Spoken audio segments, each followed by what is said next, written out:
মুসলমান এখানে কিছু প্রশ্ন করেছেন যে স্কুল ও কলেজে সরস্বতী পূজায় যাওয়া যাবে কি যাবে না। স্কুল কলেজ ইউনিভার্সিটিতে যে সরস্বতী পূজাটা হয় স্কুলে হয়, তবে সবাইকে থাকতে হবে অ্যাটেন্ডেন্স, সমস্ত ছাত্রদের অ্যাটেন্ডেন্স কম্পালসারি, এটা কিন্তু করা হয়নি। আপনি সরস্বতী পূজাতে যদি অংশগ্রহণ করেন এই মনে করে যে সরস্বতী আমাদেরকে নলেজ দিবেন, জ্ঞান দিবেন, অথবা ওখানে গিয়ে হাত জোড় করে দাঁড়ান, অথবা সরস্বতীর নামে টিকা লাগান, অথবা সরস্বতীর আপনি সেলফি তুলে ফেসবুকে আপলোড দেন সম্মানের সহিত, এই সমস্ত কাজ করলে আপনি শিরিক করবেন। শিরিক করার কারণে আপনি ইসলাম থেকে খারিজ হবেন, আপনার মুসলমানের খাতায় নাম থাকবে না। কারণ আমাদের কলেমা হলো লা ইলাহা ইল্লাল্লাহ।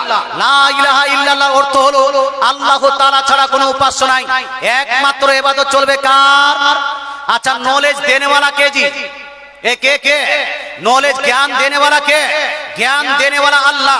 রাসূলুল্লাহ নিজে ইরশাদ করেন, বিশ্বের সবথেকে বিখ্যাত হাদিসের কিতাব বুখারী শরীফ জিলদ নম্বর 1 মধ্যে চ্যাপ্টার অফ নলেজের মধ্যে আল্লাহু ইউতি ওয়া আনা কাসিম, রাসূলুল্লাহ বলছেন জ্ঞান দেনে वाला, জ্ঞান প্রদানকারী হলেন আল্লাহ, আর আমি রাসূলুল্লাহ হলাম জ্ঞান বন্টনকারী। জোরে বলে সুবহানাল্লাহ।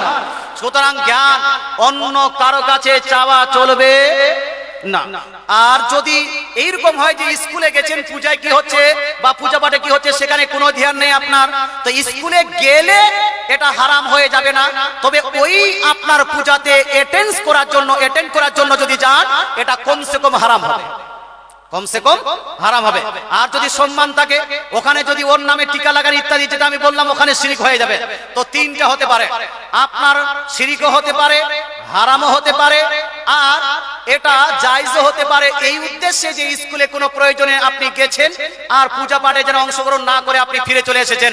তবে আমাদের এই এলাকার বাপজিদেরকে বলবো, যারা গার্জিয়ান তাদের উদ্দেশ্যে বলছি যে কোনো পূজা পাঠে আপনার ছেলে মেয়েকে আপনি পাঠাবেন না।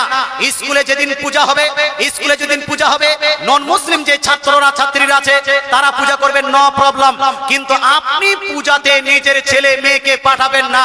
আপনি যদি না পাঠান তাহলে অনেকগুলো লাভ আছে। প্রথম লাভটা হলো এই, আপনার ছেলে মেয়ে ওখানে গিয়ে মিস্টেক হয়তো করতে পারতো, ওই মিস্টেকটা হবে না। দুই নাম্বার হলো এই যে আপনি যদি ওই ছেলেকে সেই মেয়েকে পাঠান তাহলে কোনো না কোনো ক্ষেত্রে তার আকীদা গড়বড় হতে পারে। নারায়ে তাকবীর।